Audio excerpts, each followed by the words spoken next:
Olá, amigos, bem-vindos a mais uma transmissão. Noite de temperatura muito agradável, com tempo limpo aqui nos arredores do estádio. Já em campo, a coisa promete ferver, com os dois times em busca da vitória desde os primeiros momentos do jogo.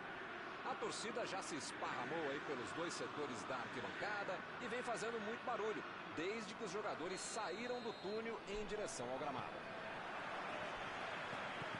Uma bela visão este estádio, um dos mais impressionantes desta região. Como vocês podem ver, já começamos por aqui. Vai tentar a batida! Mbappé foi pego ali em